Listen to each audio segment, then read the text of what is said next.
Hello friends, welcome to my channel Toonogram की दुनिया। तो आइए आज एक और नई कहानी सुनते हैं। 3 अनोखे गुरु। एक बार एक बिजनेसमैन एक ऑडिटोरियम में स्पीच दे रहे थे। बता रहे थे कि लाइफ में बाउंस बैक कैसे करें। वह अपनी कहानी बता रहे थे कि जब वह युवा अवस्था में थे तो उन्होंने एक स्टार्टअप शुरू किया था, लेकिन किसी कारणवश उनका बिज़नेस फ्लॉप हो गया। उनकी एक लव लाइफ भी चल रही थी, लेकिन बिज़नेस फ्लॉप होने के कारण लड़की ने भी साथ छोड़ दिया। कुल मिलाकर उनकी पर्सनल लाइफ और प्रोफेशनल लाइफ दोनों ही ख़त्म हो गई। अचानक एक रात वह बिना कुछ सोचे घर छोड़कर चल दिए। उनके पास कोई योजना नहीं थी कि क्या करना है। वह बता रहे थे कि मैं अगले पूरे दिन भटकता रहा। भटकते भटकते रात हो गई। अंत में एक छोटे से शहर में पहुंचा। वहां पर दुकानें बंद हो गई थी, घर बंद हो गए थे। फिर वहां पर मुझे एक व्यक्ति दिखाई दिया जो एक दीवार में छेद करने की कोशिश कर रहा था। मैं उसके पास गया और बोला, अगर आप इजाज़त दें तो मुझे आज की रात रुकना है। क्या आज की रात बिताने के लिए आपके घर में जगह मिल जाएगी?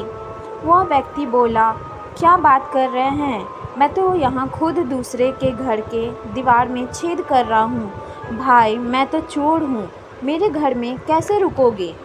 बहुत अनुरोध करने के बाद चोर बोला, ठीक है, आज की रात मेरे साथ रुक जाओ। मैं उस रात चोर के घर गया। उस रात के बाद मुझे मालूम चला कि चोर बड़ा अच्छा आदमी है।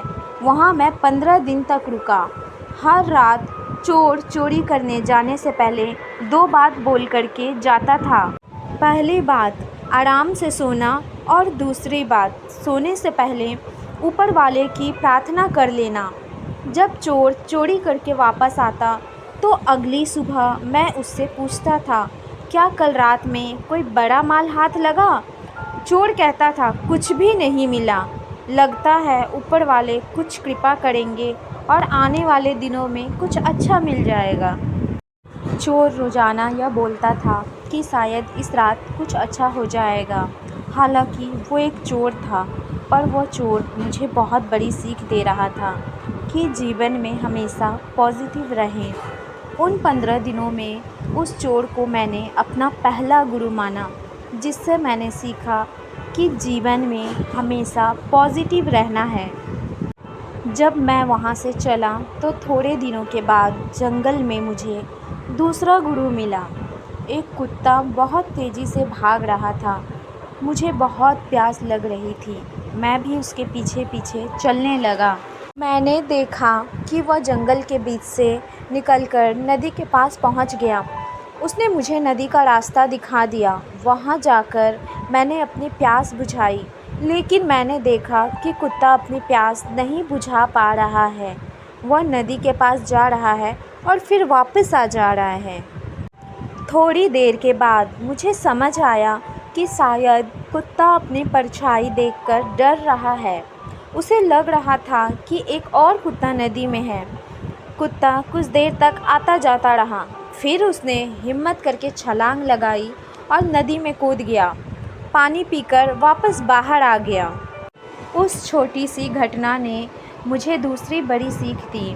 वह मेरा दूसरा गुरु था, जिसने मुझे सिखाया कि अगर ज़िंदगी में परेशानियां आती है तो एक छलांग लगाइए, क्या पता वह परेशानी नीचे से निकल जाए। फिर मुझे अपना तीसरा गुरु मिला। एक बार मैं एक छोटे से गांव में घूम रहा था। वहां मैंने देखा कि एक छोटा सा बच्चा जलता हुआ मोमबत्ती लेकर मंदिर के तरफ जा रहा है। मैंने उससे पूछा कि बेटा, क्या करने जा रहे हो? बच्चे ने कहा, मंदिर जा रहा हूँ। फिर मैंने उस बच्चे से मज़े लेने की सोची। मैंने उससे कहा, बेटा, जब अपनी मोमबत्ती जलाई होगी तो पहले यह बुझ रही होगी, फिर आपने मोमबत्ती जलाई होगी तो वह प्रकाश अचानक कहाँ से आया? उस लड़के को लगा कि वह व्यक्ति मेरी फिरकी ले रहा है। उस लड़के ने तुरंत मोमबत्ती बुझा दी और फिर मुझसे पूछा, अब आप बताइए कि जो उजाला अभी जल रहा था वह कहाँ गया? उसने भी मेरी फिरकी ली। उस दिन उस छोटे से बच्चे ने मुझे सिखाया कि अगर आपको लगता है कि आपके पास बहुत सारा ज्ञान है तो आप गलत सोचते हैं। आपसे ज़्यादा ज्ञानी इस दुनिया में है। मेरा अहंकार चकनाचूर हो गया। मुझे यह 3 गुरु मिले जिन्होंने मुझे जीवन में वापसी करने का रास्ता दिखाया। उस दिन के बाद वापस मैं अपने घर आया, अपना बिज़नेस शुरू किया और फिर मेरी शादी हो गई। आज मेरा जीवन आनंदमय है और मैंने इन 3 गुरुओं से सीखा है कि लाइफ में बाउंस बैक करना कितना ज़रूरी है और कैसे करना है। Thank you for watching, friends.